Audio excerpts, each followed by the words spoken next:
Assalamualaikum warahmatullahi wabarakatuh. Izin memperkenalkan diri, nama saya Wina Kemalasari dengan NPM 2113022010 dari Program Studi Pendidikan Fisika, Fakultas Keguruan dan Ilmu Pendidikan Universitas Lampung Angkatan 2021. Pada video kali ini, saya akan menjelaskan materi tentang Undang-Undang Kepramukaan dan saya akan menyampaikan pasal 17 sampai dengan 31. Pasal 17, ayat pertama. Evaluasi dilakukan dalam rangka mengendalikan mutu pendidikan kepramukaan sebagai bentuk akuntabilitas penyelenggaraan pendidikan kepramukaan kepada pihak yang berkepentingan. Ayat 2. Evaluasi dilakukan terhadap peserta didik, tenaga pendidik, dan kurikulum pada setiap jenjang dan satuan pendidikan kepramukaan. Ayat ketiga, evaluasi terhadap peserta didik dilakukan oleh pembina.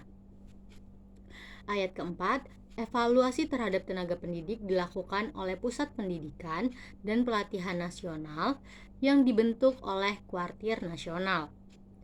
Pada ayat kelima, evaluasi terhadap kurikulum pendidikan kepramukaan dilakukan oleh Pusat Pendidikan dan Pelatihan Nasional yang dibentuk oleh Kuartir Nasional.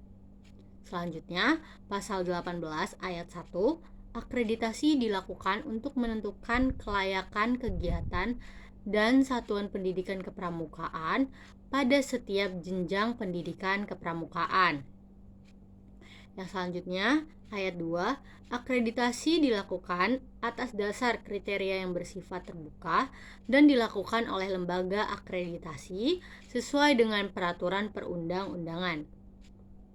Lanjut, untuk pasal 19 ayat 1, sertifikat berbentuk tanda kecakapan dan sertifikat kompetensi.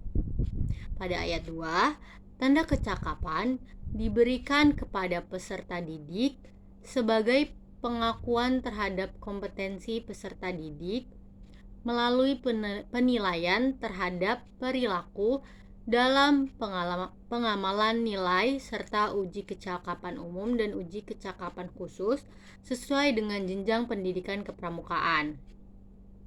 Pada ayat 3, sertifikat kompetensi bagi tenaga pendidik diberikan oleh Pusat Pendidikan dan Pelatihan Kepramukaan pada tingkat nasional. Selanjutnya, untuk pasal 20 ayat 1, gerakan pramuka bersifat mandiri, sukarela, dan non-politis. Ayat 2, satuan organisasi gerakan pramuka terdiri atas yang pertama, gugus depan, yang kedua kuartir. Lalu untuk pasal 21, gugus depan sebagaimana dimaksud dalam pasal 20 ayat 2, huruf A meliputi gugus depan berbasis satuan pendidikan dan gugus depan berbasis komunitas. Lanjut, untuk pasal 22 ayat 1, gugus depan berbasis satuan pendidikan sebagaimana dimaksud dalam pasal 21 meliputi gugus depan di lingkungan pendidikan formal. Lanjut, untuk ayat 2, gugus depan berbasis komunitas sebagaimana dimaksud dalam pasal 21 meliputi gugus depan komunitas kewilayahan agama, profesi, organisasi, kemasyarakatan, dan komunitas lain. Untuk pasal 23, kuartir sebagaimana dimaksud dalam pasal 20 ayat 2, huruf B terdiri atas A kuartir ranting, B kuartir cabang, C kuartir daerah, dan D kuartir nasional. Untuk pasal 24, gugus depan sebagaimana dimaksud dalam pasal 20 ayat 2 huruf A dibentuk melalui musyawarah anggota pramuka. Selanjutnya, untuk pasal 25 ayat 1, gugus depan sebagaimana dimaksud dalam pasal 24 dapat membentuk kuartir ranting. 2. Kuartir ranting sebagaimana pada ayat 1 dapat membentuk kuartir cabang. Untuk pasal 26 ayat 1, kuartir cabang sebagaimana dimaksud dalam pasal 25 ayat 2 dapat membentuk kuartir daerah. Ayat 2, kuartir daerah sebagaimana dimaksud pada ayat 1 dapat membentuk kuartir nasional. Lanjut, pasal 27 ayat 1, kepengurusan kuartir sebagaimana dimaksud dalam pasal 23 dipilih oleh pengurus organisasi gerakan pramuka yang berada di bawahnya secara demokratis melalui musyawarah kuartir. Ayat 2,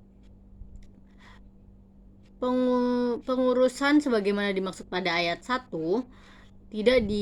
tidak terikat dengan jabatan publik.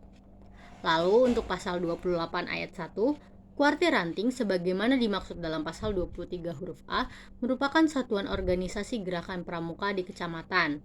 Ayat 2, kuartir ranting mempunyai tugas memimpin dan mengendalikan gerakan pramuka dan kegiatan kepramukaan di kecamatan.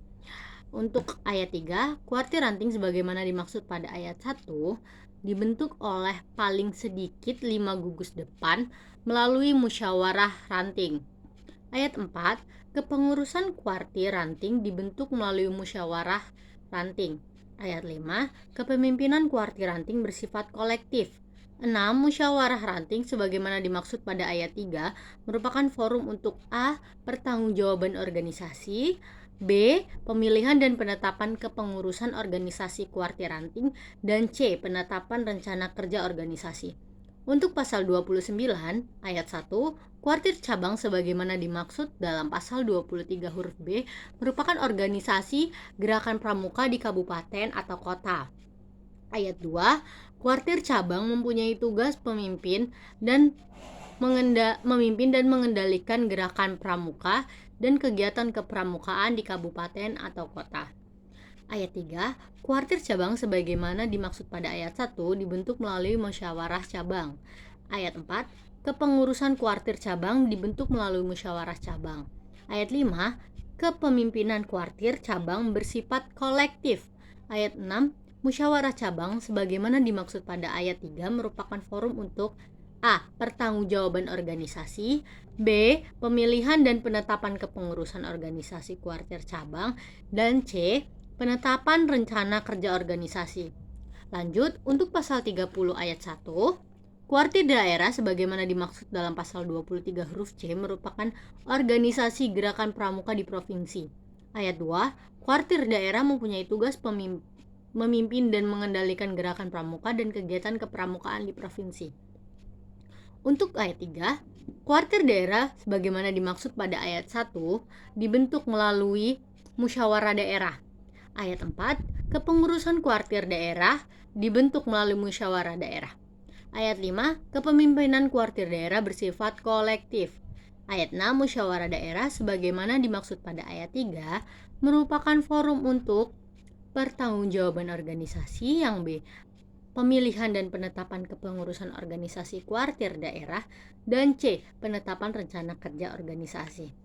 Untuk pasal yang terakhir yaitu pasal 31 ayat 1, kuartir nasional sebagaimana dimaksud dalam pasal 23 huruf D merupakan organisasi gerakan pramuka lingkup nasional.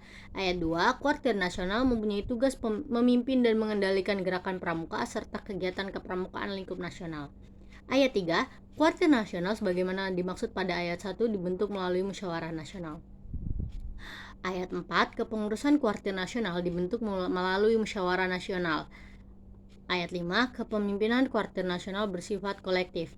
Ayat 6, musyawarah nasional sebagaimana dimaksud pada ayat 3 merupakan forum musyawarah tertinggi untuk A. Pertanggungjawaban organisasi, B. Pemilihan dan penetapan kepengurusan organisasi